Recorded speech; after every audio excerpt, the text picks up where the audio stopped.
जितनी परेशानी से वो बेचारे गुजरते नहीं, उनका आत्मिक तेज बढ़े, आत्मिक शक्ति बढ़े, अंतर आत्मा का सामर्थ्य आए उनके जीवन में, ऐसा करना आप लोग। गीता के 7वें अध्याय का पाठ पितरों के लिए और आने वाले बच्चों के लिए जो बताया वो 8वां अध्याय आता है अक्षर ब्रह्म। ये संसार और संसार की वस्तु सब क्षर है, अक्षर क्षर न होने वाला, नष्ट न होने वाला आत्मा परमात्मा ब्रह्म है। इस प्रकार का ज्ञान, दिव्य ज्ञान 8वें अध्याय में आता है। 9वें अध्याय में राज विद्या राज गुह्यम, दुनिया की तमाम विद्याएं हैं, लेकिन ये ब्रह्म ज्ञान को पवाने वाली विद्या सब विद्याओं की राजा है। और ये गुह्य गुप्त से गुप्त है, सरल से सरल है और प्रत्यक्ष फल देने वाली है, धर्ममय है और करने में सुगम है। इस प्रकार का वर्णन आता है इस राज विद्या 9वें अध्याय में। फिर 10वां अध्याय आता है भगवान की विभूति योग। 10वां अध्याय के बाद 11वां अध्याय आता है विश्व रूप दर्शन। अर्जुन को अनेक रूपों में श्री कृष्ण ने दर्शन दिया। 12वां अध्याय भक्ति योग का आता है, भक्त कैसा होना चाहिए। अद्वेष्टा सर्वभूतानां मैत्री करुणा एवच निर्ममो निरहंकार सम दुख सुख क्षमी संतुष्ट सततम योगी। वह भक्त और योगी सतत संतुष्ट होता है। भक्त कैसा होना चाहिए? अद्वेष्टा, किसी प्राणी के प्रति हृदय में द्वेष न रखे। द्वेष जिनके लिए रखते वो तो कहीं घूमते हैं, आइसक्रीम खाते, लेकिन हम द्वेष से अपने हृदय को खराब कर लेते। जो हो गया देरानी में, जेठानी में, सासू में, बहू में, पड़ोसी में, अड़ोसी में, थोड़ी देर के बाद फिर अपने हृदय को स्वस्थ कर लो। सासू के लिए गांठ मत बांधो, बहू के लिए गांठ मत बांधो। जैसे कंजूस आदमी, पापी आदमी पैसों को गांठ बांधता है, जीते जी अच्छा काम नहीं करता, मरते समय सब बर्बादी की तरफ चला जाता है, ऐसे जो द्वेष करता है वो जीते जी आनंद को नहीं पाता है और मरने के बाद तो उसका तन और मन बर्बादी के रास्ते धकेला जाता है। इसलिए कृपा करके अपने जीवन को नरक के तरफ नहीं, अपने जीवन को राग और द्वेष की भट्टी में न झोंको, अपने जीवन को प्रेम, आनंद और माधुर्य के तरफ ले आना।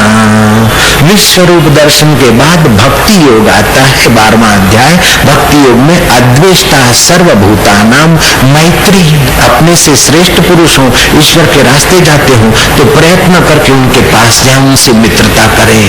अपने से छोटे हैं तो उन पर दया करके उनको ईश्वर के रास्ते लगाएं।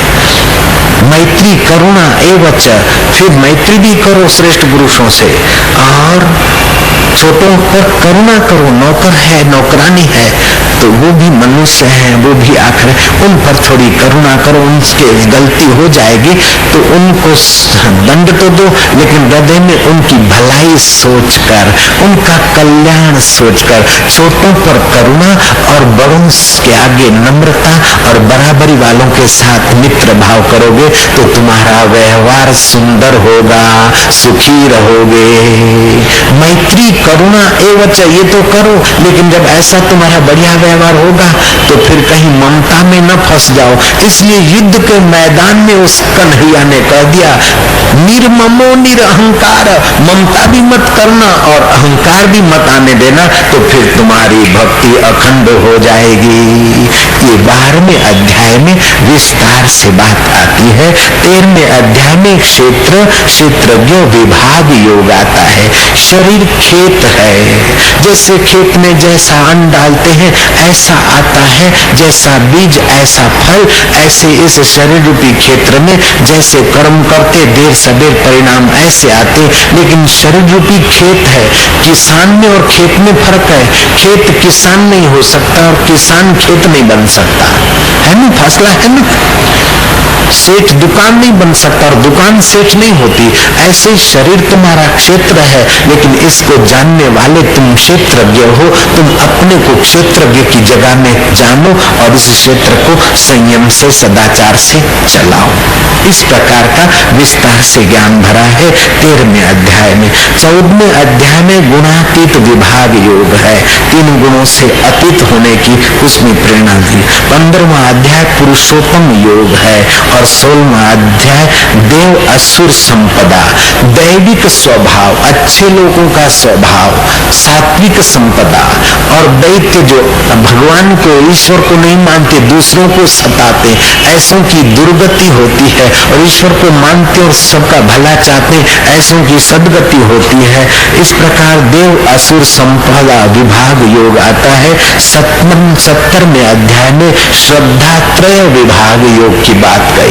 सात्विक श्रद्धा होती है, उसमें चाहे भगवान और संत के बारे में कितना भी अपने को विघ्न बाधा है, तभी भी वो श्रद्धा हिलती नहीं है, डिगती नहीं है। राजसी श्रद्धा में मन माना काम भगवान ने, गुरु ने कर लिया तो अच्छे हैं, और जरा सा इधर उधर हुआ या मन को जरा दबाया या भड़ाई किया तो भगवान पर से भी श्रद्धा डगमग हो जाएगी, गुरु पर से श्रद्धा डगमग हो जाएगी। तो राजसी श्रद्धा वाले डगमग होते हैं, सात्विक श्रद्धा वाले दृढ़ रहते हैं, और तामसी श्रद्धा वाले तो बिल्कुल स्वार्थ की पुतली होते हैं। ऐसे तामसी श्रद्धा वाले तो इष्ट देव और गुरुदेव के सिर खपाऊ होते, बड़े बेईमान लोग होते। तामसी श्रद्धा, बस अब उसका वर्णन करने के लिए अपने पास समय नहीं। ऐसे 3 प्रकार की श्रद्धा की बात आती है, श्रद्धा त्रय विभाग योग। और 18वें अध्याय में मोक्ष संन्यास की बात आती है। उसमें संजय कहते हैं कि यत्र योगेश्वर कृष्ण यत्र पार्थ धनुर्धर तत्र श्री विजयो भूति ध्रुवा नीतिर्मतिर्मम। जहाँ ईश्वर का अवलंबन है वहाँ बुद्धि का दृढ़ निश्चय है, और जहाँ श्रेष्ठ का अवलंबन नहीं है वहाँ बुद्धि लड़खड़ाने लगेगी, ध्रुवा नीति नहीं होगी। ऐसे ही श्रीमद् भागवत में 12 स्कंद है, गीता में 18 अध्याय। पहले स्कंद में परीक्षित का प्रश्न, भगवान लीला अवतार आदि की कथा, सूत शौनक का संवाद और परीक्षित का अनशन आदि बात आती है। दूसरे अध्याय में परीक्षित के प्रश्न का उत्तर और लीला अवतार की कथा आती है। तीसरे अध्याय में उद्धव विदुर आदि जय विजय को शाप मिलता है, भगवान के पार्षद हैं, लेकिन संतों को न पहचानने के कारण संतों को भगवान के दरबार में नहीं जाने दिया। तो जय विजय को भगवान का द्वारपाल होने के बाद भी अभी द्वैत बुद्धि बनी है, तुम भगवान के द्वारपाल होने के काबिल नहीं हो। भगवान सनकादि ने उनको श्राप दे दिया। भगवान नारायण ने कहा संत जो करते हैं ठीक करते हैं, वही जय विजय शिशुपाल और कंस होकर आए, वही जय विजय हिरणाक्ष और हिरण्याकश्यप होकर आए, वही जय विजय रावण और कुंभकर्ण होकर आए। ये भगवान के 2 द्वारपाल थे जय विजय। भगवान के पास जाने के बाद भी अगर संत की महिमा का पता नहीं है तो 3-3 बार राक्षस का जन्म लेना पड़ता है। ये भागवत का सिद्धांत समझे, ताकि जीते जी संत महात्माओं का फायदा उठाएं। ज्ञानेश्वर जैसे विभूति को मूर्खों ने सताया था, एकनाथ जी जैसे महापुरुष को अभागी निंदकों ने सताया था।